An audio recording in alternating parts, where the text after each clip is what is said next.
নমস্কার দাদা, আমাকে কেউ ফলো করতে চাইছে না বা ফলো করছে না, তাহলে আমি কি করব? এইসব জিনিসগুলি হয়তো আপনি অনেকের কাছেই বলে বেড়াচ্ছেন আর বলছেন আমার ভাগ্যটাই খারাপ, আমার কপালটাই খারাপ, আমাকে কেউ ফলো করতে চায় না, আমাকে কেউ সাবস্ক্রাইব করতে চায় না। তো আমি একটা ক্লিয়ার কথা আজকে বলবো যে আপনাকে যে কেউ ফলো করতে চায় না বা আপনাকে যে কেউ সাবস্ক্রাইব করতে চায় না বা আপনার যে বন্ধু হতে চায় না, তার আসল কারণটা কী, মূল রহস্যটা কী, তো আপনি যদি জানতে পারেন তাহলে আপনি নিজের থেকে সেই জিনিসগুলো ঠিকঠাক করার চেষ্টা করবেন। তো বেশি বিলম্ব না করে চলুন তাড়াতাড়ি ভিডিওটি শুরু করি আর মেন যে রহস্য সেই রহস্যটি জেনে আসি। তো চলুন যাওয়া যাক আজকের এই ভিডিওর মূল পর্বে আর আসল জিনিসটা আমরা খুঁটিনাটিভাবে জেনে নেওয়ার চেষ্টা করি। তো চলুন যাওয়া যাক। এক কথায় বলতে গেলে আপনাকে কেউ কেন ফলো করতে চায় না বা কেউ কেন সাহায্য করতে চায় না বা কেউ কেন আপনাকে সাবস্ক্রাইব করতে চায় না, একটাই কারণ বন্ধুরা, সেটি হলো আপনার গুণ দেখে, আপনাকে দেখে মানুষ ফলো করতে চায় না বা সাবস্ক্রাইব করতে চায় না। হয়তো আপনি সোশ্যাল মিডিয়াতে বা অন্য যে কোনো প্ল্যাটফর্মে আপনি কাজ করছেন বা কাজ করা অলরেডি শুরু করে দিয়েছেন, আর আপনি মনে মনে ভাবছেন যে আমাকে কেউ কেন ফলো করতে চাইছে না বা ফলো দিতে চাইছে না।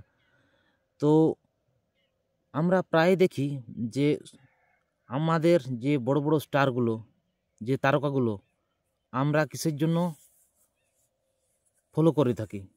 তাদের বিশেষ গুণের জন্যে, তাদের বিশেষ গুণ আছে বলে।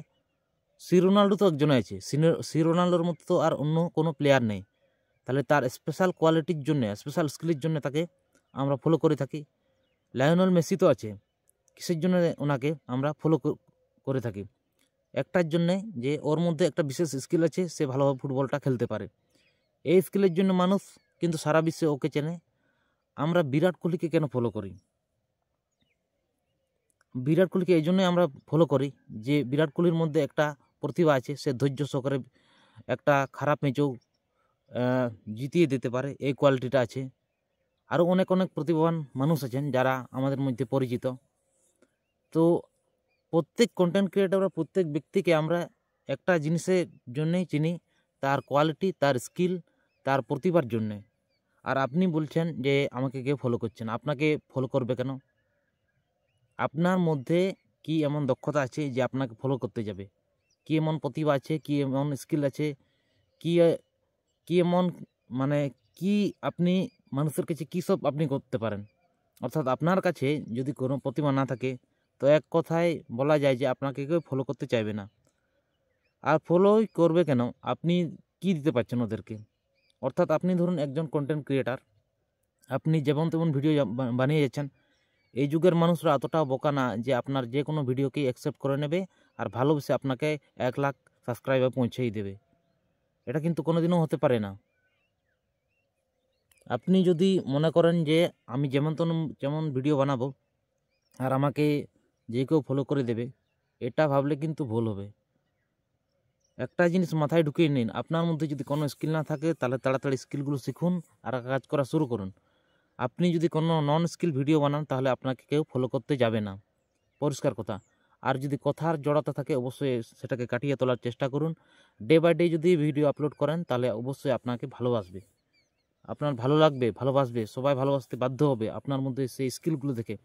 একটা জিনিস মনে করবেন, আপনাকে স্কিল, আপনার ফলোয়ার আপনাকে ফলো করবে আপনার শুধু স্কিলের জন্য, আপনার প্রতিভার জন্য, আপনার ভিতরে যে কোয়ালিটিটা আছে তার জন্য, আপনার মধ্যে যে ইউনিক জিনিসটা আছে তার জন্য আপনাকে দর্শক বন্ধুরা ভালোবাসবে আর আপনার ভিডিওটিতে আসবে। তো আপনি ভাবছেন যে দাদা তো একটা জিনিস নিয়ে বারংবার আলোচনা করে, একটা ভিডিওর মধ্যে অনেকগুলো অন্তর্নিহিত অনেকগুলো বাক্য থাকে, সেই বাক্যগুলো ছোট ছোট যদি আপনি পাঠ করেন তাহলে সেখান থেকে অনেক ভিডিও নির্মিত হবে।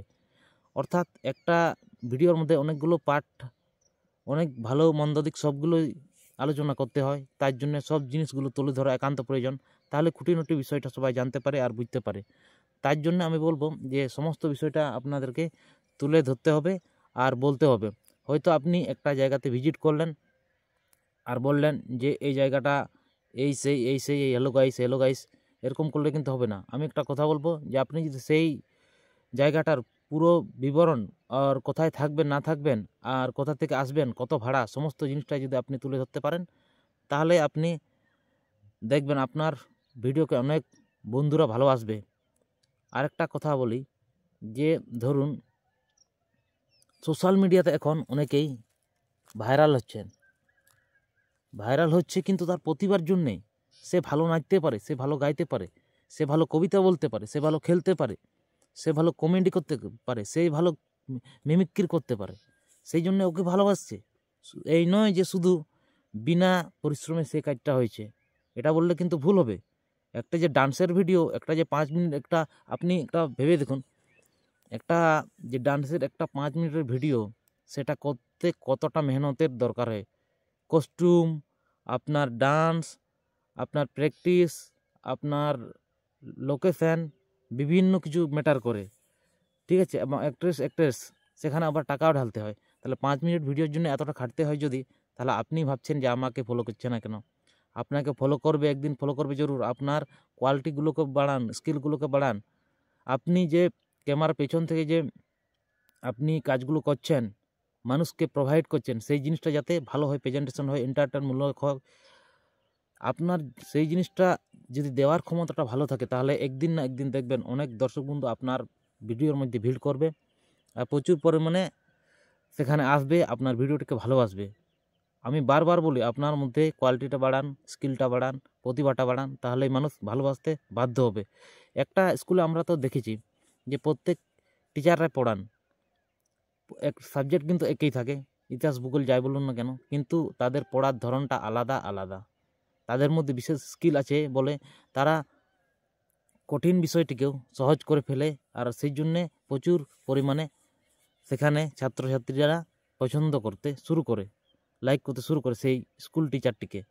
অর্থাৎ সেই স্কুল টিচারটির মধ্যে এমন গুণ আছে যে সে কঠিন জিনিসটাকে ভালোভাবে ফুটিয়ে তোলার ক্ষমতা রাখে। অর্থাৎ আপনি যদি কোনো বিষয়টিকে ফুটিয়ে তোলার ক্ষমতা রাখেন ভালোভাবে, তাহলে আমি একটা কথা বলবো, পৃথিবীর যে প্রান্ত থেকেই হোক, আপনি যদি ভালোভাবে যদি ভিডিও মেক করতে পারেন, তাহলে পৃথিবীর যে কোনো প্রান্ত থেকে যে কোনো মানুষ আপনার ভিডিও দেখার জন্য আগ্রহ প্রকাশ করবে। আর আপনি যদি যেন তেন ভিডিও বানান, তাহলে কেউ আগ্রহ প্রকাশ করবে না। অর্থাৎ এক কথায় বলাই যায় যে আপনাকে ফলো করছে না, এটার জন্য আপনি কোনোদিনও আপনি দুঃখ পাবেন না।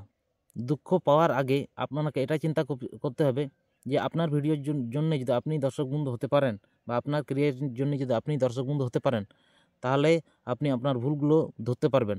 আপনি যদি ভালোভাবে ভিডিও মেক করতে পারেন, পৃথিবীর যে প্রান্ত থেকেই হোক না কেন, আপনার সেই কোয়ালিটি সম্পন্ন যদি ভিডিও হয়, তাহলে পৃথিবীর যে কোনো প্রান্ত থেকে যে কোনো মানুষ যখন তখন আপনার ভিডিওটি ভাইরাল করে দিতে বাধ্য হবে। আর আপনার ভিডিওই, আপনার একটা সঠিক ভিডিওই আপনার জীবনের আমূল পরিবর্তন করে দিতে পারে। তো আপনার নিজের স্কিলটাকে বাড়ান, আপনার প্রতিভাটাকে বাড়ান, আপনার যে দেওয়ার ক্ষমতা সেই জিনিসটাকে বাড়ান, তাহলে মানুষ ফলো করতে অবশ্যই বাধ্য হবে এবং বাধ্য থাকবে। অনেক অনেক ধন্যবাদ ভিডিওটি ফুল দেখার জন্য। আমার পক্ষ থেকে অসংখ্য ভালোবাসা, সবসময় সাপোর্ট পাবেন। আর আমার পক্ষ থেকে অবশ্যই বুক ভরা ভালোবাসা ও শেষে সবাইকে নমস্কার জানিয়ে ভিডিওটা শেষ করছি। আর অবশ্যই আমার চ্যানেলটিকে সাবস্ক্রাইব করে রাখবেন, ভালো ভালো ধামাকাদার ভিডিও আসছে আপনাদের জন্য। অনেক অনেক ধন্যবাদ ভিডিওটি ফুল দেখার জন্য। সবাইকে আমার পক্ষ থেকে নমস্কার।